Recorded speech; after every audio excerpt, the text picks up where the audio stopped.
welcome. Thank you. Would you like to, Fleur, state your name, who you're from, and make a brief opening statement? I'm sorry we are running a little bit late. You've been waiting patiently. Thank you. Thank you. And thank you. This is my first time, so I'm a little bit nervous. And that's okay. We went fine. I'm Fleur. I'm a credentialed diabetes educator and a registered nurse, and I'm the Consumer Education Health Program Team Leader at Diabetes Queensland. Thank you for the opportunity to provide supporting statements around our submission today. We're really here as the voice of people living with diabetes. Diabetes Queensland supports the bill and applauds the focus on preventative health. Increased vaccination rates can only improve the health outcome both for the children with and without diabetes. Before I talk about the impact of vaccine preventable illnesses and the complications that can arise, I will draw to the important points made in our submission, and I'll be very brief.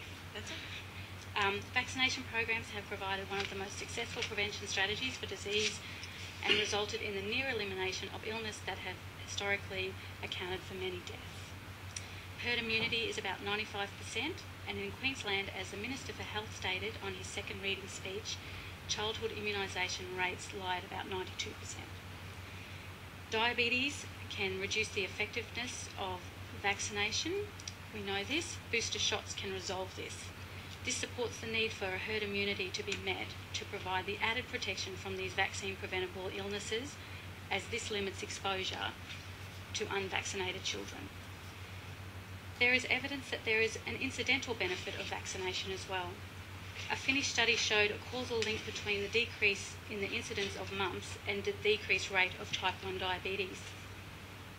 Some research has gone further to draw the direct link between rotavirus infection and the induction of type 1 diabetes. Vaccination would impact on this in a positive way. Our only concern relates to the possible use of the legislation beyond its intent as a possible method for excluding children on the basis of a medical condition such as diabetes. Our recommendation is that that it is important that the guidance to sentence is accompanied by strongly worded education that emphasises that this relates solely to vaccination schedules. So now I want to talk about the impact of illness on the person living with type 1 diabetes. 1,400 children aged under 15 are living with type 1 diabetes in Queensland.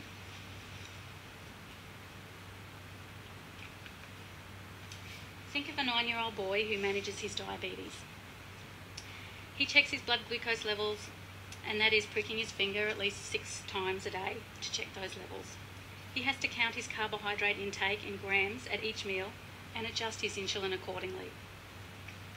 He's a mathematician.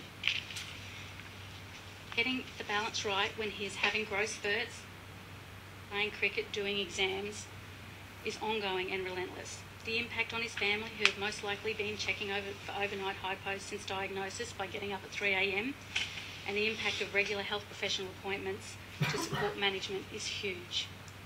Now imagine that boy contracting a vaccine-preventable illness from a child without diabetes who is unvaccinated at after-school care. Aside from the risk of the effects of the disease, this 9-year-old boy is now needing to implement sick day management because he is at much higher risk of hypo and hyperglycemia, which can very quickly lead to medical emergencies. In fact, the National Evidence-Based Clinical Care Guidelines for type 1 diabetes in children, adolescents and adults revealed that if we're treating hypos, we're looking at taking blood glucose levels every hour. We're looking at trying to drink a glucose-rich fluid.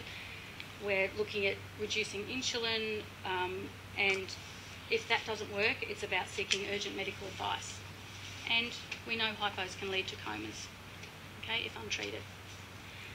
It also talks to hyperglycemia, and it talks about, once again, hourly blood glucose levels. It talks about testing for ketones hourly. It looks at consuming carbohydrate-free fluids so it doesn't impact on that elevated glucose level. And once again, if unable to reduce those glucose levels, having to seek urgent medical advice. And this can lead to diabetic ketoacidosis, as we know, which is a medical emergency. So the impact of course then of missing school, of potential hospitalisation, of social isolation are all consequences of something that we see is preventable. Now think of that 3-year-old in a daycare facility in the same situation and consider that impact on the family. These are the considerations when we talk about the impact of vaccine-preventable illnesses on people living with type 1 diabetes. Thank you. Thank you very much. Deputy Chair. Thank you, Fleur. That was very interesting, and yes, I think it's tough enough for kids and parents with type 1 diabetes, let alone having to deal with the unintended consequences of the complications of diabetes. As you well know, even the best controlled diabetics sometimes end up with those consequences regardless of, of how well they look after each other, and more poignant for a little kid too. I was just interested that you mentioned about rotavirus and type 1 diabetes. I actually hadn't read that in your submission, so that follows on quite nicely from what I asked in the previous one. So can you give me just a bit more information about the effect of rotavirus with kids with diabetes? Yes, this is in our submission letter, but I'll just read to that. It comes off a study. Rotavirus can potentially accelerate the development of type 1 diabetes in children predisposed to the condition. So there's a susceptibility, and rotavirus can be a trigger. By allowing rogue immune cells to attack the pancreas, some researchers has discovered that it's a precursor to the development of type 1 diabetes. Some research has gone further to draw that direct link between rotavirus infection and the induction of type 1 diabetes. And I guess from our stance, encouraging vaccination through measures such as those provided in the bill could then have that additional benefit in that causational factor. Yeah, well, so I understand, it's more like an autoimmune response to the rotavirus that can trigger people who have a propensity to develop diabetes. Yes, absolutely. You can have a propensity to develop type 1 diabetes, and rotavirus, there's been a link showing that virus has actually been the trigger to then lead to beta cell death in the pancreas, and then therefore type 1 diabetes. Right, okay, thank you. So we can provide that study and that would be send great. that to the committee. Yeah, okay, thank you. Do that this afternoon. Thank you. Member for Greensleeves. Thank you.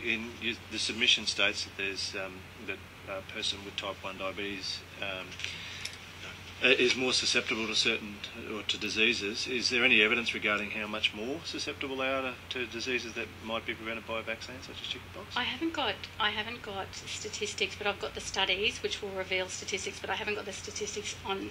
Take it on notice. Yeah. So can I provide that to you? Thank you. Thank you, Chair. Thank you. Member for Thurgower. Just to confirm that children with type 1 diabetes do have is there any evidence to suggest, or strong data there to suggest a less effective immune response? Yeah, there is. And once again, we've got some evidence we can provide as well. But it's known that diabetes can... I'm just looking at lower immunity, sorry. We know that children living with type 1 diabetes have less effective immunity response to people than with people without diabetes. So we've got some evidence there that we can provide to you around, further evidence around that. Okay. But Fleur, children with type 1, they still do follow the schedule? Yes. Yeah, even though we know that it can reduce the effectiveness of the vaccination, there's recommendations around getting a booster vaccination, but also this really draws to the importance of that herd immunity as protective as well, so they're able to get vaccinated. They may not have the immune response that someone without diabetes might have. Therefore, that herd protects them, but then they can go on and get boosted to increase that protection for themselves. Just to clarify, sorry, they do develop antibodies anyway. Yes, it's just not as effective as someone without diabetes. Okay. Thank you very much for your opening statement, for the submission and for appearing. On behalf of Diabetes Queensland, you have survived your first appearance before the committee, and we thank you very much for the additional information that you can provide to our Secretariat after the meeting. Thank you.